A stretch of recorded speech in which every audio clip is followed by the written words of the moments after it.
नमस्कार, मैं हूं आपके साथ राजीव सिंह। 14 के चक्रव्यूह में स्वागत है आपका। 14 के चक्रव्यूह में आज बात करेंगे आधी आबादी यानी महिलाओं की। देश की ज्यादातर सीटों पर आधी संख्या महिला मतदाताओं की है, इसीलिए किसी उम्मीदवार की जीत में युवाओं से ज्यादा महिला मतदाताओं की भूमिका अहम है। यही वजह है कि हर पार्टी के नेताओं की उन पर खास नजर है। आज के दौर में महिलाएं किचन से लेकर कचहरी तक की लड़ाई लड़ने लगी हैं। महिलाएं वोट देने में सबसे आगे हैं, लेकिन चुनावी टिकट पाने में सबसे पीछे। 2014 में भी टिकट पाने वाली महिलाओं की संख्या मुट्ठी भर है। दुर्भाग्य ये है कि जिन पार्टियों की मुखिया महिलाएं हैं, उन्होंने भी महिला उम्मीदवारों पर ज्यादा भरोसा नहीं किया।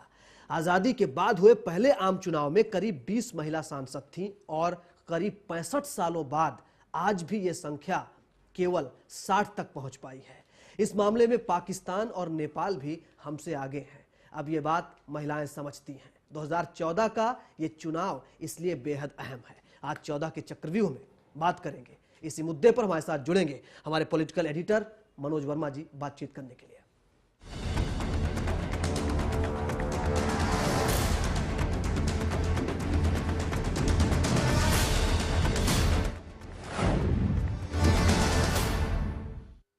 जी, तो 16वीं लोकसभा के लिए चुनावी जंग चरम पर है। सबसे पहले आइए इस रिपोर्ट के जरिए महिलाओं के मुद्दे, उनकी राजनीतिक स्थिति पर एक नजर डालते हैं, उसके बाद बात करेंगे।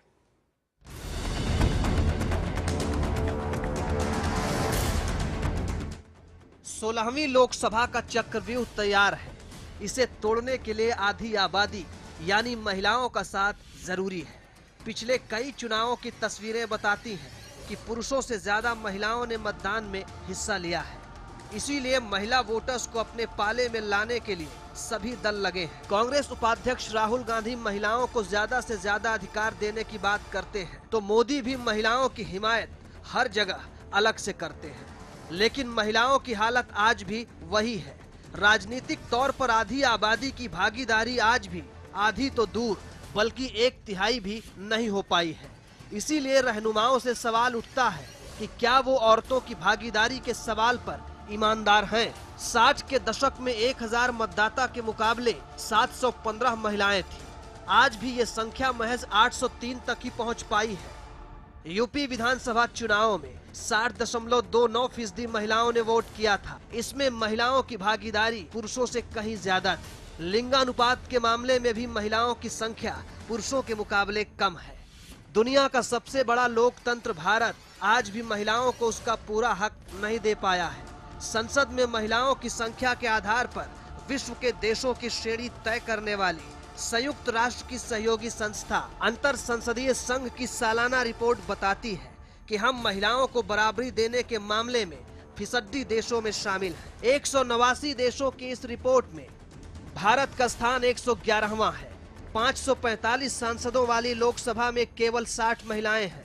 ये कुल संख्या का महज 11.4% है। विश्व स्तर पर यह भागीदारी 22% है।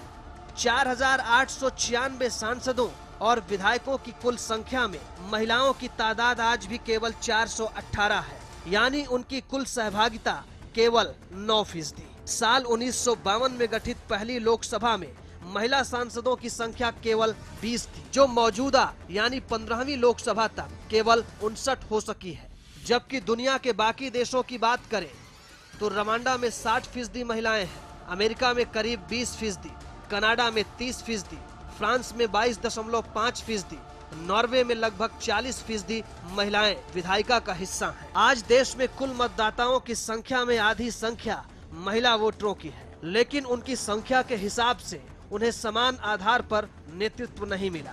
संसद और विधानसभाओं में 33% भागीदारी देने से जुड़ा बिल संसद में लटका रह गया। इसके लिए जिम्मेदार कोई और नहीं, हमारे यही नेता हैं जो महिलाओं के अधिकार की बात करते हैं। 18 से 19 साल के इस बार जितने भी नए मतदाता हैं, उनमें से 41% लड़कियां हैं। वो अपनी भागीदारी के आधार पर अपना हक मांग रही हैं। इसीलिए सबकी मंशा फिलहाल उनको खुश करने की है। Bureau report, channel 1 news.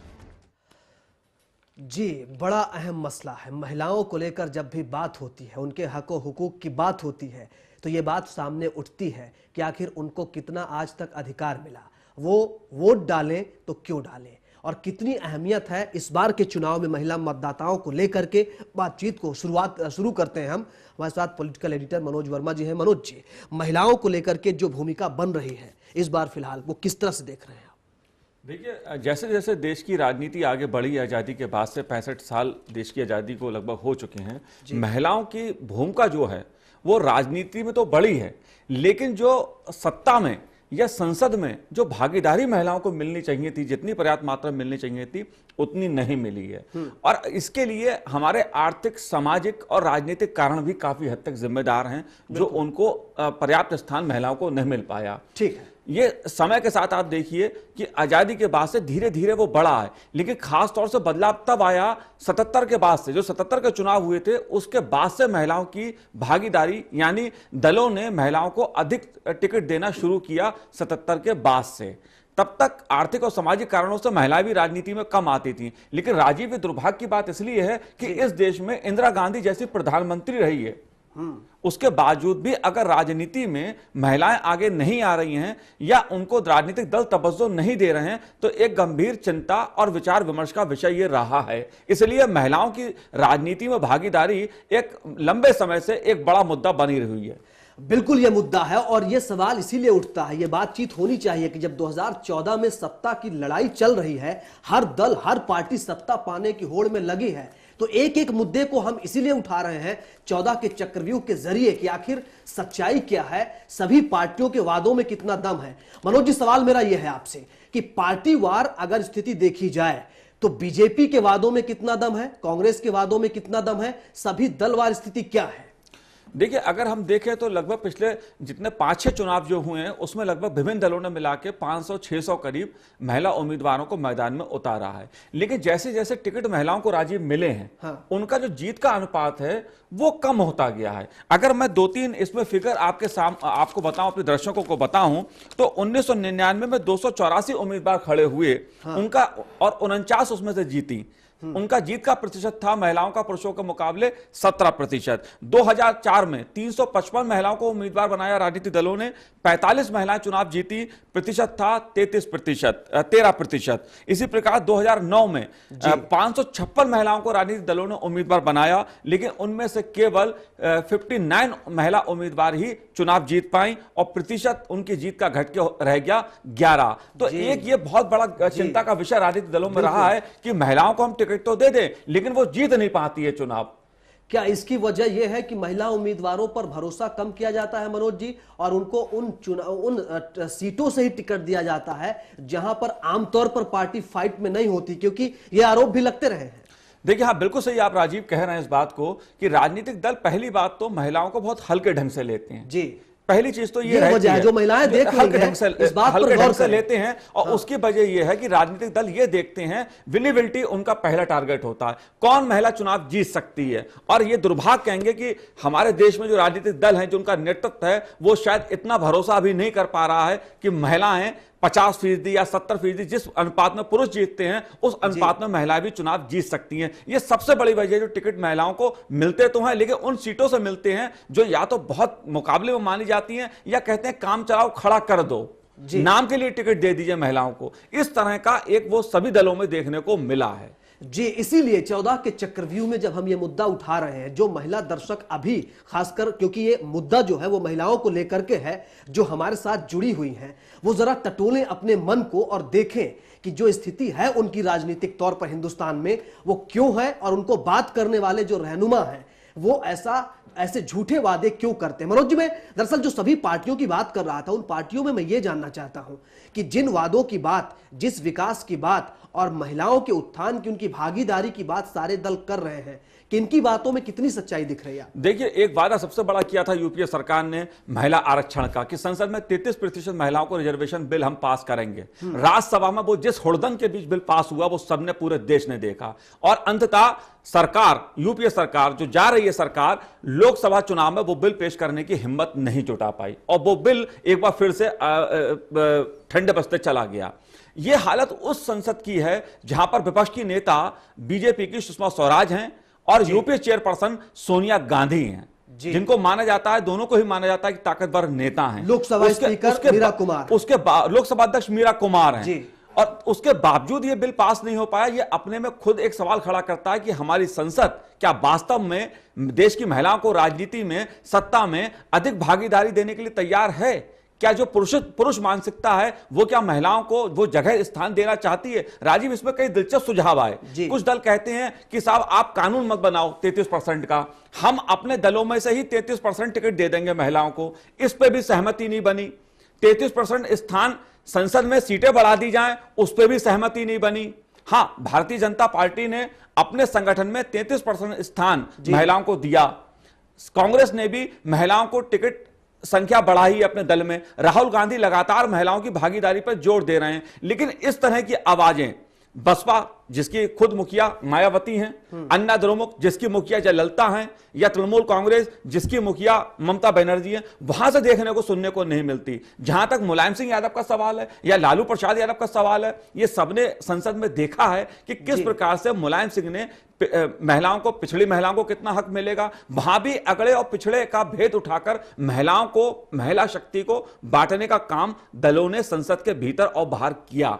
और यही कारण है कि राजनीति में महिलाओं की भागीदारी या 33% आरक्षण का जो बिल का मसला है वो कहीं ना कहीं ठंडे बस्ते चला गया। जी, ये तो रही उनके हक, उनके अधिकार की बात कि उनके साथ और उनके जो आजादी को लेकर के, उनके भागीदारी को लेकर के जो स्थिति रही। मनोज जी, लगभग सभी सीटों पर जो है इस बार महिला मतदाता आधी हैं और आमतौर पर महिला मतदाताओं का जो रुझान वोट में रहा है वो पुरुषों से ज्यादा है।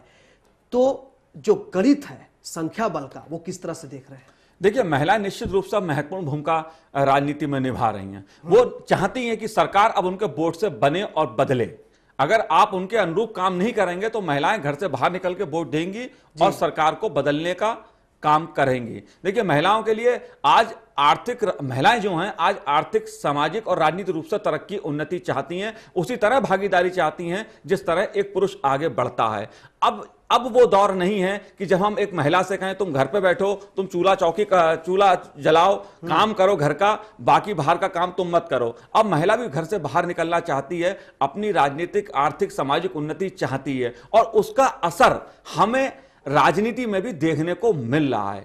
ममता बनर्जी मुख्यमंत्री हैं, जयललिता मुख्यमंत्री हैं, बसपा एक मजबूत पार्टी बनकर उभरी है, उसकी मुखिया मायावती हैं, सोनिया गांधी कांग्रेस पार्टी का नेतृत्व कर रही हैं, सुषमा स्वराज बीजेपी जैसी विपक्ष की पार्टी की विपक्ष की नेता हैं वो। तो हम ये देख सकते हैं कि राजनीति में ये जो महिलाएं हैं, वामपंथी दलों में बिंद्रा कारत हैं, उन्होंने अपना अच्छा स्थान बनाया।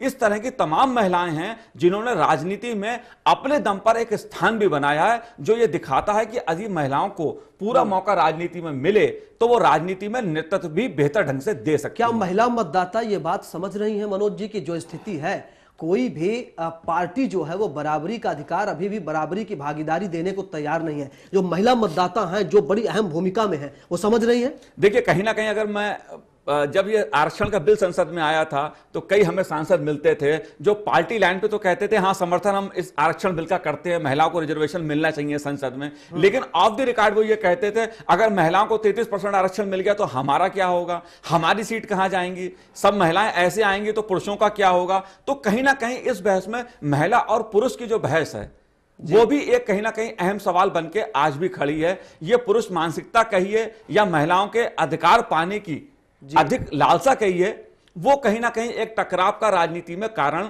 पार्टी के दलों के भीतर भी बनी हुई है। बिल्कुल, एक छोटा सा ब्रेक लेने का समय है, लेकिन ब्रेक से लौटेंगे तो बातचीत करेंगे कि आखिर महिलाओं का जो मुद्दा है वो केवल महिला मुद्दा के मामले पर, महिला अधिकार के मामले पर महिलाओं में एकजुटता क्यों नहीं दिखती है। महिला को आगे करने की बात हो या महिलाओं को वोट लेने की बात हो तो एक खास तबके की महिला को आप राष्ट्रपति बना दीजिए, एक खास तबके की महिला को आप लोकसभा स्पीकर बना दीजिए, एक खास तबके की महिला को आप आगे खड़ा कर दीजिए, बाकी महिलाओं की स्थिति वही है। यह स्थिति क्या कहती है? छोटा सा ब्रेक के बाद 14 का चक्रव्यूह जारी है।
ब्रेक के बाद स्वागत है आपका 14 के चक्रव्यूह में। ये हक की लड़ाई है। दरअसल आजादी के 65 सालों बाद भी आखिर महिलाओं की भागीदारी सिर्फ 11% क्यों है राजनीतिक लड़ाई में, राजनीतिक जमीन पर? इसी पर हम बातचीत कर रहे हैं। मनोज जी, सवाल मेरा ये है आपसे कि जो राजनीतिक दलों में स्थिति है और आज तक आजादी के इतने सालों बाद जब प्रधानमंत्री पद की बात होती है या फिर किसी और बड़े पद की बात होती है, एक तरफ राहुल गांधी हैं, एक तरफ नरेंद्र मोदी हैं, किसी महिला को आगे क्यों नहीं किया जाता? देखिए, आप कह सकते हैं, अब राजनीतिक दल इस पे आप पूछेंगे तो वो अपनी बात कहेंगे कि हमारी मजबूरी होती है कि जो नेतृत्व तय करता है हम उसको आगे कर देते हैं, कि नरेंद्र मोदी के नाम पर ज्यादा सहमति बनी इसलिए नरेंद्र मोदी को बना दिया, वहां राहुल गांधी हैं इसलिए राहुल गांधी हैं, उनके मामले में कोई कुछ बोल नहीं सकता।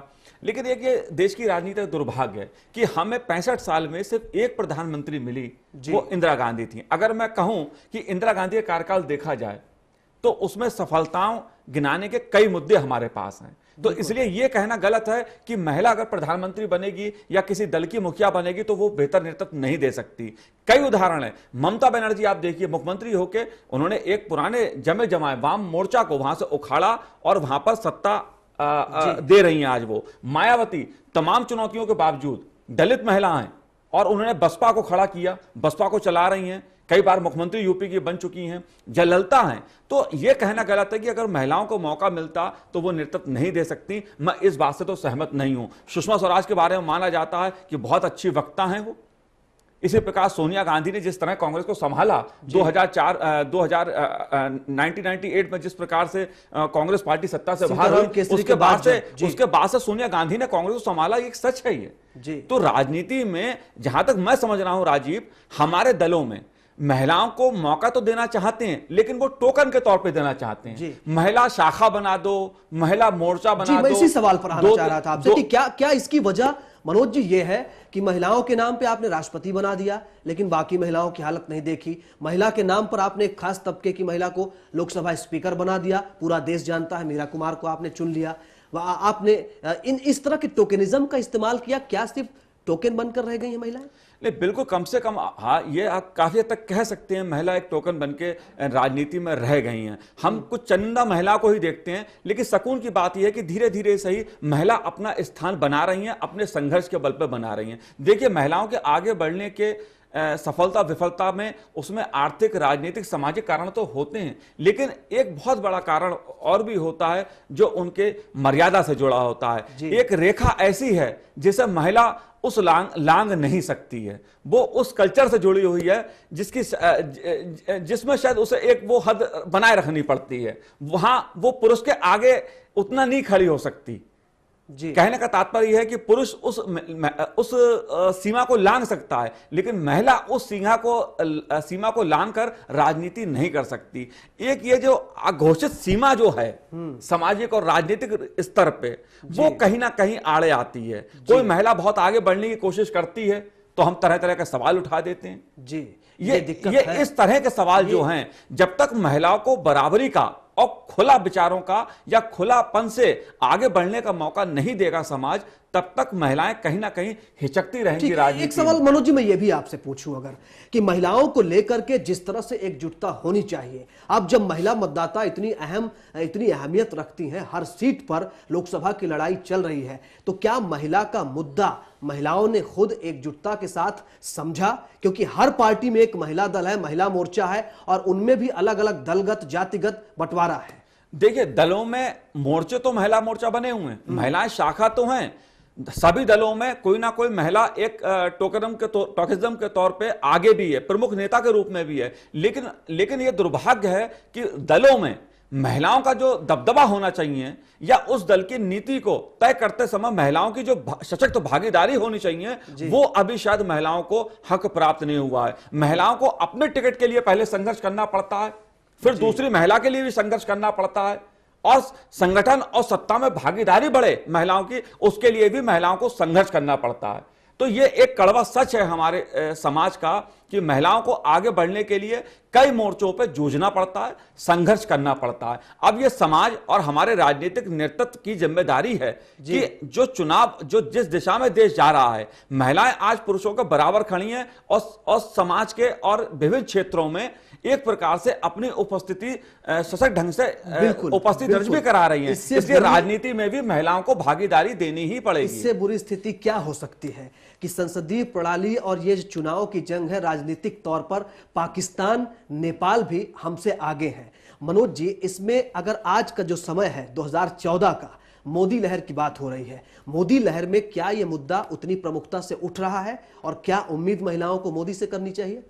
देखिए, महिलाओं के लिए बहुत बड़ा मुद्दा तो महंगाई है, भ्रष्टाचार है। जिस तरह पुरुष चाहता है कि उसका समाज और देश मजबूत बने, इसी प्रकार महिलाएं भी चाहती हैं। महिला ये चाहती हैं कि आर्थिक और सामाजिक स्तर पर उन्हें आगे बढ़ने का पूरा मौका मिले। और एक कहीं ना कहीं जिस तरह से मोदी जी ने अपना गुजरात मॉडल दिखाया है, उसमें महिलाओं के लिए भी सपने हैं। अब वो सपने कितने पूरे होंगे नहीं होंगे तो समय बताएगा, लेकिन महिलाओं में भी एक उम्मीद की किरण है कि जो सरकार आएगी वो हमें अच्छा मौका देगी। इसलिए महिलाओं को नरेंद्र मोदी भी लुभा रहे हैं और राहुल गांधी भी लुभा रहे हैं।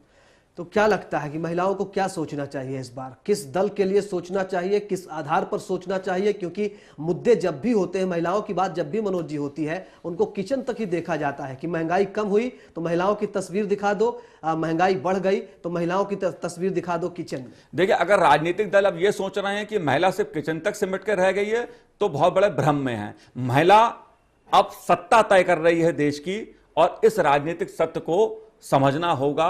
कम से कम जो राजनीति में पुरुष प्रधान मानसिकता के साथ नृत्य कर रहे हैं उनको, वरना उनके लिए एक बड़ी खतरे की घंटी है। चलिए, फिलहाल आज समय खत्म हो रहा है। एक अहम मुद्दे के साथ हम जो चर्चा कर रहे थे, जो महिलाएं देख रही थी, जो महिला मतदाता हैं, वो इस बात को समझे कि उनकी भागीदारी आज भी आजादी के 65 साल बाद भी महज 11% क्यों है, और राजनीतिक दलों के वादों इरादों में कहां खोट रह गई। 14 के चक्रव्यूह में आज फिलहाल इतना ही। बाकी खबरों के लिए आप देखते रहिए चैनल 1 न्यूज़।